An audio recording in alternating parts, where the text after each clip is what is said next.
2. All right, everyone, we are on, we are live, and the phone lines are up and operational. Thank you. Roll call. Roll call. Patrick Brabant. Here. Emma Field. Here. Kate Saris. Here. And before we begin, just let you know, Eric Frederickson and Dermot are both away on family obligations, and our deputy district clerk is home on family emergency. So Suzanne John's going to run the meeting tonight for district clerk for us tonight. Now we'll go to Pledge of Allegiance. To the flag of the United States of America, and to the republic for which it stands, one nation, under God, indivisible, with liberty and justice for all.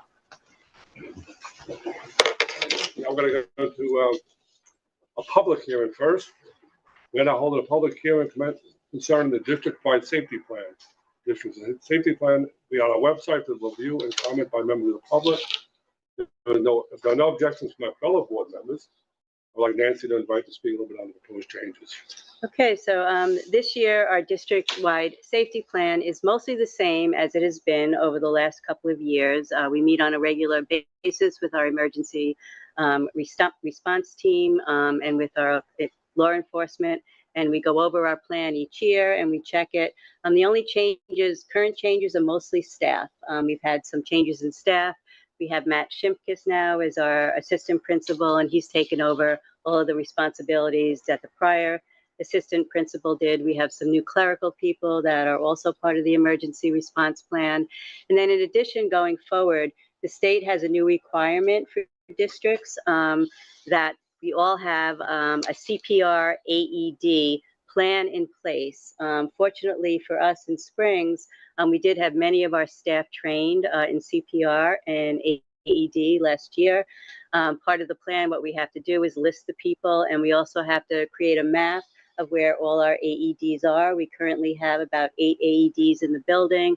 We're going to look at upgrading some of those AEDs and possibly putting some more in as well. We have to provide a map to the state and to all of our staff so that everyone is familiar with using them and knows where they are. This has to be done by October 1st, so we will get that done within the next couple of weeks. And those are the upcoming changes. The current plan will be, after this hearing, will be posted on the district website. Anybody can look at it and send comments so that we can respond to those comments. Anybody from the public have any questions on the district safety plan? No? The board schedule adopted on September 24th. If there's no other questions, I ask for a motion to close the public hearing. All in favor? Aye. The time is now 7:10. Now we're going to go back to the regular meeting, and we start with public commentary. Any comments from the public on agenda items only? We have no callers on the phone line, and I'm calling in right now, and they are up and operational. Thank you. Thank you. So nobody on public commentary from the phone lines. Okay. We'll ask for a motion to approve the items 4.1 to 4.14 on consent agenda. Do I have a motion? All in favor? Aye. Opposed? Motion carries. Now we're going to ask for a motion to approve the items in the business section, 5.1 to 5.13 on the business and finance items in our agenda. Do I have a motion? Thanks. Jonathan, can you please review some of these items for us, please? Sure, thank you. 5.1 to 5.5 are our July monthly reports. Nothing has really changed on those since it's the first month of the year. We have, after that, we have more intermunicipal agreements with the surrounding districts. The transportation ones are we're doing shared services. So instead of both of us sending a bus to the same location, we're going to meet at a location. All the kids are going to hop on one bus, and that bus will take them to the final destination. That's for the private schools, the Russ School, the Hayground School. Sequoia. And, yes. Yeah, so this is a savings for both districts. Like, it's a shared service. We're combining the transportation. We have special education service contract with Bridgehampton. This is for the private schools in that area. It's the local district is the one who provides those services, and then they bill us for them. We have student meals from East Hampton. This is something we do every year. We get cold lunches from the high school every day for students who do not have lunches in weekend.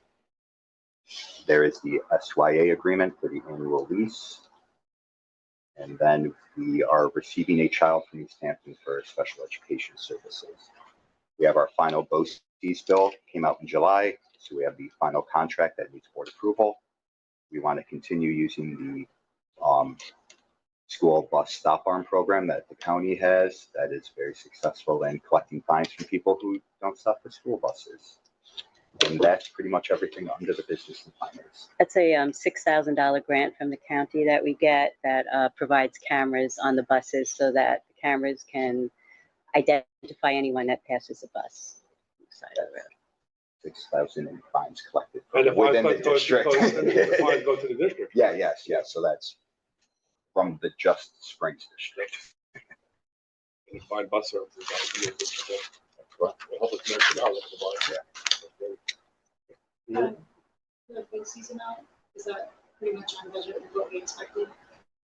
Yeah, there wasn't a lot of contract modifications throughout the year. That I think is a little under what we budgeted for in that budget for last year. Okay. No questions? Have a vote. All in favor?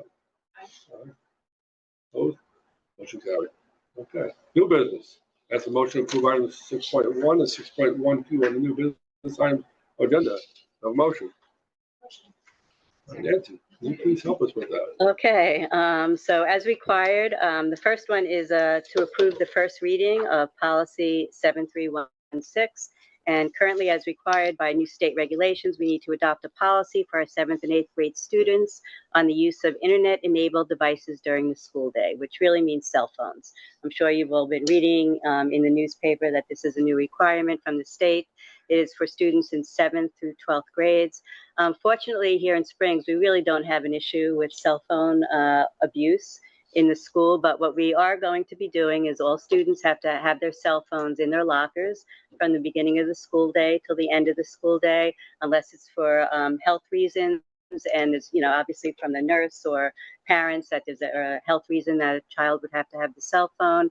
And we're going to be, if a child has an offense, it's going to be handled in a very respectful way as far as the teacher would take the cell phone, return it at the end of the day. If it happens again, then the parent would be called, and that kind of thing going forward. But as I said, here in Springs, we really haven't had an issue with cell phones, so we don't want to make a big deal about this. Just kid has a cell phone and they're not supposed to, you ask the child to put the cell phone back in the locker and don't let it happen again. So we're pretty confident that we're not going to have any issues with that. We will have our second and final reading for the policy, and then it'll be adopted at the September 9th meeting. And then the next new item of new business is to approve the attendance for me to go to the NISCUS conference in Saratoga, September 28th through the 30th. I used to attend these every year. I didn't go last year because I think I've attended enough of them.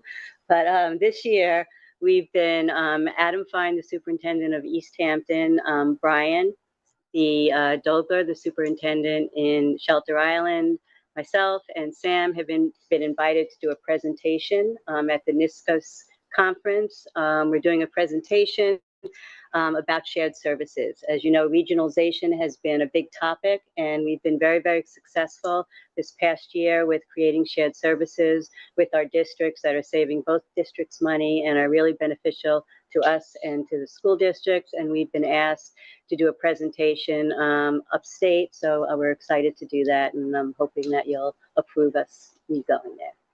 Looking forward to it.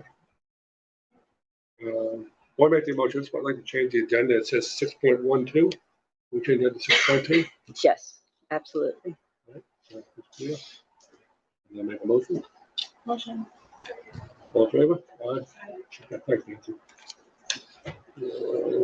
Next one is superintendent's report recommendations. I ask for a motion to approve items 7.1, 7.6, I believe, right? Upgrade to 7.6. On the agenda it says 7:45. That's what I'm asking. Oh, we have, it's right, I'm sorry, that was, Yeah, no, that's not. we added, I added You things. added one in? Sorry, Okay, yeah. good.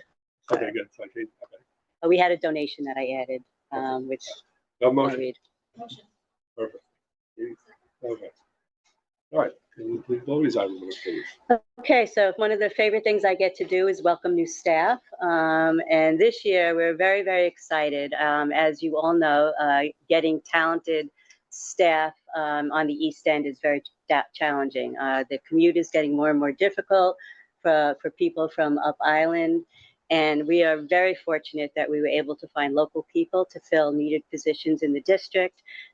So I am very, very excited to welcome some new staff members to our district. First, we have, and I ask you to stand, Lee Stumi, is that how you pronounce it? She'll be a special education teacher. She'll be working in our kindergarten class with Mrs. Erb in an ICT class, and she comes to us from a position in Shelter Island. And we're very, very excited to have her here. So I'd like us all to give her a welcome. And we look forward to working with you throughout the year, Lee. And thank you for being here and for applying to Springs. It's a really terrific place to work. Yeah. And the next, we actually have a Springs graduate and East Hampton graduate. Very excited to welcome Sophia Swanson, also as a special ed teacher, and she will be working with Miss Monique Sullivan, and she'll be working in a second grade class, and so proud to have an alumni coming back to Springs. She comes very highly recommended, and I actually had a fight for her with East Hampton, but I'm very competitive and I won. So anyway, we're very, very pleased and happy to invite, to welcome Sophia, and once again, a local person, a Spring School, East Hampton alumni. So welcome, Sophia. And also local, we have Kelsey Burns, and she's going to be a permanent sub for us, who has a master's in library science, who will be working in our library, and she will soon have her degree in library science. She's another local person, lives right here in East Hampton. She was currently working in the Montauk Library for a number of years, comes really highly recommended as well, and very excited again to get another local person. We welcome Kelsey and looking forward to working with her. And then we also have a teaching assistant, Leah Moliterno, and we welcome her. She's going to be working with us as well, another local person. So we feel very, very happy and pleased when we get local people. One of the things, and we were talking about this, I met with superintendents this morning, was, and a couple of districts have just recently lost people at the last minute who got jobs up island, who live up island. Understandably, a lot of them have young children and have gotten positions up island. So we really appreciate when we get local people. And then also the thing that we added tonight that we're very pleased about, well, let's just clap for all of you. And then we're very pleased that the Jewish Center of the Hamptons has donated over 150 backpacks with school supplies. We put a notice out on Parent Squares. Families can start coming to pick them up on Friday. We'll have that set up, Mr. Kelt, correctly? Okay, so we're very appreciative of that donation, something that's really appreciated by our families as well. And then I have some updates to inform you. As you can see, for people who've walked in here, it's been an extremely busy summer. We have a lot of projects going on. Also this summer, we had our extended school year program going on for our special needs students. And I just want to start by saying it was a really successful 6-week program this year. And I want to thank all the staff who participated. They made it, the kids were every morning just so happy to be here. And it's a really, just warms your heart seeing the kids. They went on a lot of field trips. They cooked a lot of really good food, and they just had I think, a fun and meaningful summer. So I thank all the staff for their participation. And as I said, it was not easy because while they were here, we had so much construction going on. As you know, while we're having our meeting in here, the library ceiling, which was structurally compromised, was replaced. It looks terrific, but as things go with renovation, when they started the construction, construction, they discovered that there was asbestos in the flooring, and that abatement is going on as we speak. So other than the fact that I can't sleep at night because we only have a little time left before school starts, I have to really thank Jonathan and Greg from East Hampton and our custodial staff. They really pulled together, and the abatement's being done now. The carpet is being laid on Friday. We have staff coming in next week to put the books all back. So the library will be up and running at the start of school. So really appreciate how everyone came together to deal with what could have been very challenging. We've also had a lot of planned construction going on, and a lot of you will have noticed in your classrooms. We did abate 8 classrooms or 9, Jonathan? 9 classrooms. That's the last of asbestos in the district. All new tile is put down, classrooms were repainted, which was it was a lot of work, and the classrooms look terrific. You know, we have all new shades up in the classrooms now. We have new lockers. The last of the old lockers are gone. The entire district now has the correct lockers all around the district. Really makes a difference in the look of the building. If you have a chance, I know it says don't enter, but peek inside the gym doors and you can see the floors were sanded. They were refurbished and redone and repainted, and the gym floors look absolutely beautiful. So we're very happy about all the work that's been done, and we're really looking forward to welcoming everybody back and to having a terrific school year. We also had over 20 teachers come in this summer doing curriculum work. We have a new mapping program that we're going to be doing as required by the state. We're also implementing, we started with the science of reading last year, continuing and implementing with the 3 through 5 this year. We have 2 programs we're working with, and we also had teachers in all grade levels start to map our curriculum and really looking at what we teach, what standards we're teaching to, when we're teaching them, and it's all going to be online. So teachers can really look and see exactly when things have been taught, what standards have been met, and we can look at our data and say, oh, if students aren't doing well here, let's see when it was taught, let's see what areas we need to strengthen. It's going to be a great tool for teachers, and I so appreciate, we had over 20 teachers come in the summer, and we're going to continue the work going throughout the school year. So we're excited. We have a lot going on, a lot of good things going on, and really looking forward to a new and exciting school year.